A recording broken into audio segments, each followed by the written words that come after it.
Today I'm going to share just some of my thoughts on the recent evidence put out by Justin Baldoni's side, and also we're going to practice some media analysis. Justin Baldoni's lawyer, Brian Friedman, has been very busy. He has done interviews and statements, and now he is releasing clips of the behind-the-scenes footage to try to disprove some of Blake Lively's claims. This came out through the Daily Mail. Who's lying, Blake Lively or Justin Baldoni? Bombshell clip from It Ends With Us reveals the truth. First, we're going to read exactly what Blake Lively alleges in her complaint. Mr. Baldoni and Miss Lively were filming a slow dance scene for a montage in which no sound was recorded. Mr. Baldoni chose to let the camera roll and have them perform the scene, but did not act in character as Ryle. Instead, he spoke to Miss Lively out of character as himself. At one point, he leaned forward and slowly dragged his lips from her ear and down her neck as he said, "It smells so good." None of this was remotely in character or based on any dialogue in the script.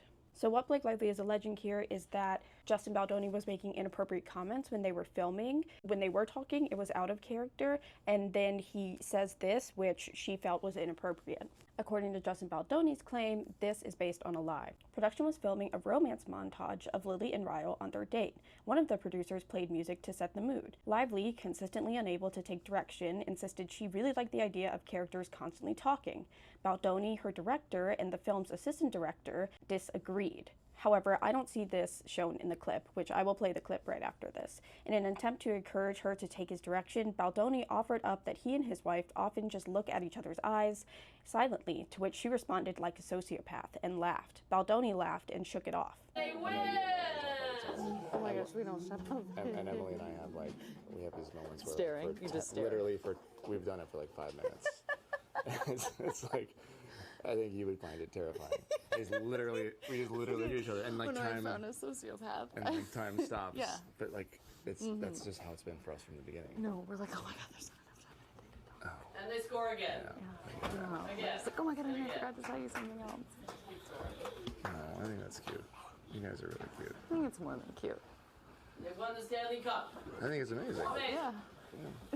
Breaking this clip down, we can see that the way that they characterize how she's speaking and saying like a sociopath is very mischaracterized. She is bantering with him in reply. He literally says, "You would probably think that's crazy," and then she says that. His complaint continues. While they were supposed to be in character filming the scene, at some point Heath and another producer, irritated, called Baldoni aside to express they can't capture the intended shot because Lively wouldn't stop talking. He was instructed to somehow get her to stop.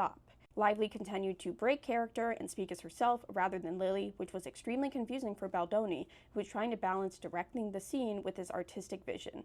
To me, this speaks to Baldoni not being a great director. He should absolutely be able to pull Lively into her character. They don't include the interruption of Jamie Heath asking him to get her to stay in character and to stop talking. And again, he at least never clearly says, "Stop talking, let's get a shot where we're not talking." So the next clip from this video I'm about to play is what Blake Lively characterizes in her complaint as that "it smells so good" comment. Lively apologized for the smell of her spray tan and body makeup. Baldoni responded, "It smells good," and continued acting.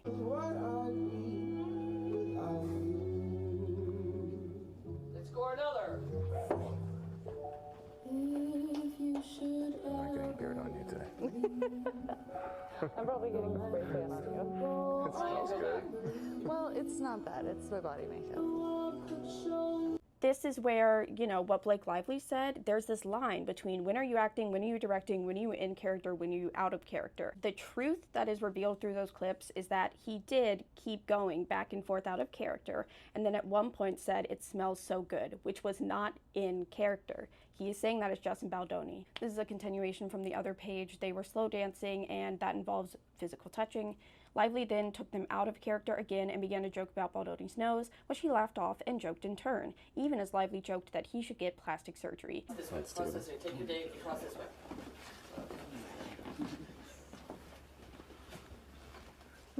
I feel so nosy. I know. And my nose is so big. Yes, I was hoping that we could address this. It's not too late. Just gotta shut down. We gotta call an insurance month and just deal with that. And Yeah. then Cut. just kidding. No, it's true. That's why we hired Jenny's late too. Our noses. She also did not bring up his nose. She said she was feeling nosy because they were pressing their noses together, and then he offers, "My nose is big," and then she immediately starts joking. Do I think it's a great joke? No, but she was simply joking back. And then I think it's very interesting that he makes such a big deal out of her saying that. Meanwhile, at the end there, after he yells cut, you can see he decides to get in a quip about Jenny Slate's nose. Now, I want to touch on that Lively incorrectly alleges that this scene was filmed without sound. She was under the impression that there was no audio captured. No, I just got this.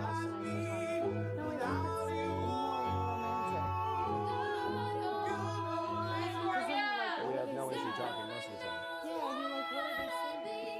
I'll never know in slow motion. You're never gonna find out.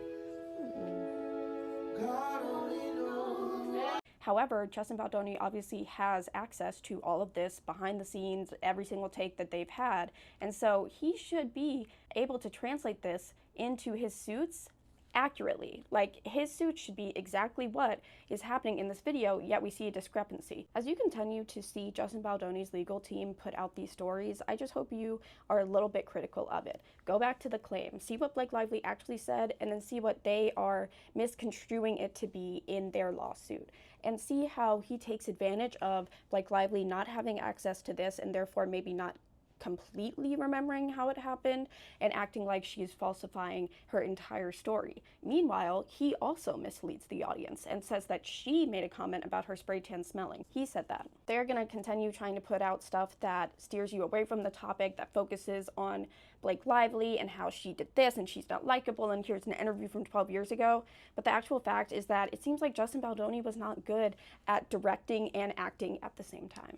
This was filmed on May 23rd, 2023. She first asked for a meeting with Wayfarer on May 16th of 2023. And then on May 26th of 2023 is when she first went to Sony about her HR complaint.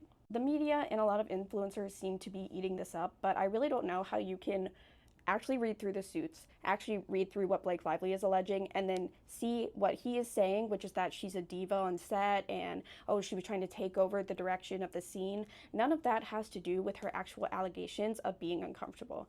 And the reason we've gotten to this point is because she repeatedly brought it up to Sony, to Baldoni, to Jamie Heath, to Wayfarer, and they failed to rectify the situation.